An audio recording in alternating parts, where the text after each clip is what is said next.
Inter পরীক্ষা দেওয়ার পরে আমি আসলে ইউকে তে একটা ইউনিভার্সিটিতে অ্যাডমিশন নেওয়ার পরেও আনফরচুনেটলি সেটা ক্যান্সেল হয়ে যায়। তারপরে আসলে আমি ফার্স্টেডেড হয়ে দুবাইতে ইমার্জেন্সি ভিসা করে চলে যাই একটি গভর্নমেন্ট জবে। তো সেখানে বেতন ভালো থাকলে আসলে মনটা ভালো লাগতো না, কারণ এমন একটা এজে গিয়েছিলাম তখন বন্ধু বান্ধবের সাথে আড্ডা দেওয়া বা ভার্সিটিতে পড়ার সময়, এমন সময় যে আমি তখন কাজ করি দুবাইতে, বাট মোটামুটি ভালো বেতন থাকার পর আমার ভালো লাগতো না। তো আমার বাবার যেহেতু আগে থেকেই নার্সারি ব্যবসাটা ছিল, চিন্তা করলাম যে বাবারও বয়স হয়েছে, বাবাকে একটু হেল্প করলে ভালো হয়। ফেসবুকে বিভিন্ন গ্রুপে দেখতাম মানুষের গাছের প্রতি ক্রেজটা কেমন এবং বিভিন্ন নতুন নতুন গাছের দেখতে চায় মানুষ। তো আমি চিন্তা করলাম ঠিক আছে, যেহেতু এখানে আসি তাহলে বাবার ব্যবসাটাকে আরো কিভাবে ডেভেলপ করা যায়, যেহেতু অনেক বছরের সুনামের সাথে ব্যবসা করে যাচ্ছে আমার বাবা। প্রথমে বাবাকে যখন জানাই বা মাকে যখন জানাই তখন তারা আসলে বলে যে বিদেশেই আসো, বিদেশে ভালো আছে, দেশে এসে কি করবে, দেশে পরিস্থিতি এরকম, অনেক সমস্যা, অনেক ধরনের মানুষ, তো তুমি হয়তো পারবা না, এতদিন বিদেশে আসো, বিদেশেই থাকো। তো ছুটি নিয়ে একবার আসলাম, দেশে এসে 2 মাস আমার ছুটি থাকে। 2 মাসের পরে আমি আরো 15 দিন ছিলাম দেশে, যে কিছু করা যায় কিনা ট্রাই করছি, কিন্তু ফেল করার কারণে আমি আবার বিদেশ চলে যাই। মানে তখন আসলে চেষ্টা করেছিলাম আমি নতুন একটা জায়গায় করে নতুন ভাবে তৈরি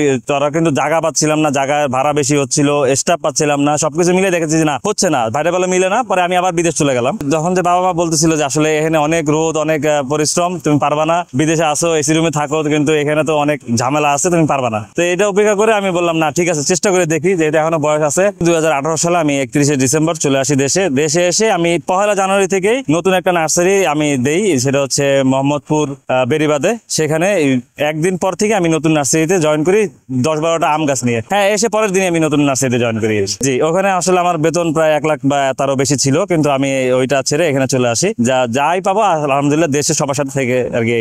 দুবাইতে যে সমস্যাটা সেটা হচ্ছে আমি যতই আর্নিং করি ওখানে এক্সপেন্স অনেক বেশি, থাকা খাওয়া থেকে শুরু করে পুলিশের ফাইন, বিআরটি এর ফাইন, মানে অনেক ফাইন জরিমানা দিয়ে দিয়ে দেখা যাচ্ছে মাসে এক্সপেন্সটা কমপ্লিট হতো না আমার। তো ওইটা বাদ দিয়ে এসে দেশে আসলে জয়েন করা। 1 সপ্তাহ 2 সপ্তাহ পরে গিয়ে আমার আলহামদুলিল্লাহ 2-1টা আম গাছ বিক্রি হলো। সেই আম গাছ বিক্রি করে আবার 2-1টা গাছ কিনলাম। এভাবে করে করে করে চালু করলাম। এর মধ্যে অনেক স্ট্রাগল গেছে, অনেক স্ট্রাগল করে তারপর এমনও হয়েছে যে আমি ফুটপাতেও দোকান দিয়েছি। স্ট্রাগল হচ্ছে লেগে অনেক, আমি যেহেতু নতুন জয়েন করেছি নার্সারি ব্যবসা, অনেক কিছু বুঝতাম না। যে গাছ কম চলে সেটা আমি নিয়ে এসেছি, যেটা বেশি চলে সেটা আমার কাছে নাই থাকতো না, বা গাছের যত্ন আমি সম্পর্কে কথা বুঝতাম না। তখন আমি লার্নিং পর্যায়ে ছিলাম। বাবার নার্সারিতে আমি অনেক বছর থাকার সত্ত্বেও আমার হয়তো অনেক কিছু জানা ছিল না, অনেক কিছু ল্যাকিংস থাকে। ফুটপাতে বিক্রি করতাম, কারণ আমার যে নার্সারি যেখানে ছিল সেই নার্সারিটা ছিল একটি সরকারি জায়গায়। সরকারিটা মানে উচ্ছেদ করে দেওয়ার কারণে আমার আবার নতুন আরেক জায়গায় শিফট করতে হয়েছে। দেখা যাচ্ছে এই শিফট করার কারণে আমার আরো অনেক বেশি ক্ষতি হয়। আমি আসলে বিভিন্ন নার্সারি থেকে, তখন আমাদের দেশের খ্যাতিমান যেসব নার্সারিগুলো ছিল সেসব নার্সারিতে যেতাম, সেই নার্সারি থেকে ভালো ভালো জাতের যে গাছগুলো আছে সেগুলি কালেকশন করতাম,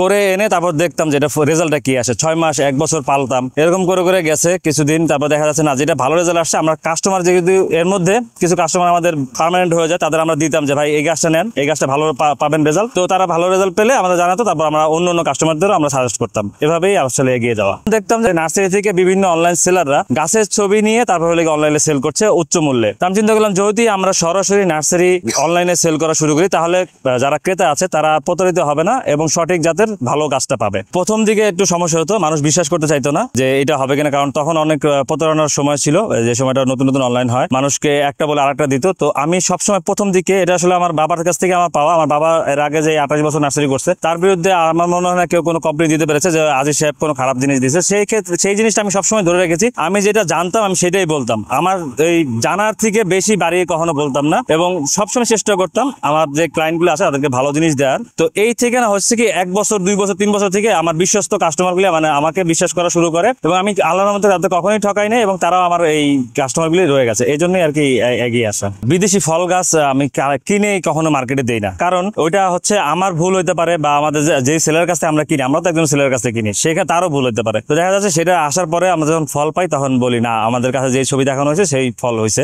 তো আমাদের বিদেশি ফলের মধ্যে দেখতে পাচ্ছেন ব্লুবেরি, প্রচুর ফল আছে, আর এটা কিন্তু গরম ওয়েদারে, এখন আমাদের দেশে অনেক টেম্পারেচার, তার মধ্যে কিন্তু ফল আছে, ফুল আসতেছে এবং নতুন ফল সেট হচ্ছে, ফল পাকতেও আছে। তো আমি মনে করি এটা আমাদের দেশে শীতকাল থেকে শুরু করে এই সময়টা পর্যন্ত ফল আসবে, হয়তো জুলাই আগস্ট সেপ্টেম্বর মাসটা একটু গ্যাপ যাবে, তারপর কিন্তু আবার ফল চলে আসবে। এটা হচ্ছে চাকাপাত লিচু বা অনেকে কিং লিচু বলে, ছোট গাছের মধ্যে ফল আসে। এটা হচ্ছে ছাদ বাগান উপযোগী একটা লিচু। আমাদের অনেক দিনের চেষ্টা ছিল, আমাদের অনেক দিনের রিসার্চ ছিল যে ছাদ বাগান উপযোগী একটা লিচু গাছের, কারণ আমরা অনেকবার ফেল করেছি বিভিন্ন জাতের লিচু দিয়ে, ছাদ বাগানো হয় না, তাই ছাদ বাগান উপযোগী একটি লিচুর ভ্যারাইটি হচ্ছে চাকাপাত লিচু। এটা হচ্ছে ভিয়েতনামি পিঙ্ক কাঁঠাল, এর ভেতরে অরেঞ্জ কালার হয় আর 12 মাস ফল ধরে, ছাদ বাগান উপযোগী, প্লাস মাটিতে লাগালে প্রচুর ফল হয় এই গাছে। এটা হচ্ছে ব্ল্যাক স্টোন আম। তো অনেকে এটা দেখে মনে করে আমরা রং করছি, অথবা গাছ ফল পচে গেছে, তো অনেকে টিপ দিয়ে দেখে ভাই এটা পচে গেছে না গাছ মরে গেছে এরকম। এটা আসলে ডেকোরেটিভ একটা আম গাছ, খুব সুন্দর লাগে যখন ফলগুলো আসে। হ্যাঁ, অনেকেই তো আসে, এসে ধরে টিপ দিয়ে দেখে যে এটা কি আসল নাকি এটা কি পাকছে, সবাই এরকম ধরে। দেখা যায় যে আমরা এজন্য নার্সারিতে অনেক সাইনবোর্ড লাগিয়ে রাখি যে ফলে ফলে হাত দেওয়া নিষেধ। তো যা আছে সব ন্যাচারাল, এবং আমি কিন্তু বাগান করি বেসিক্যালি অর্গানিক পদ্ধতিতে। গাছে খুব কম কীটনাশক স্প্রে করে, একদম না পারলেই না। আপনারা দেখতে পাচ্ছেন প্রচুর ফল। তো বাজারে যেসব ফলগুলো আপনারা দেখেন সেগুলো কিন্তু অনেক কালারফুল হয়, মানে অনেক চকচকা থাকে, সেগুলো কিন্তু অনেক পরিমাণ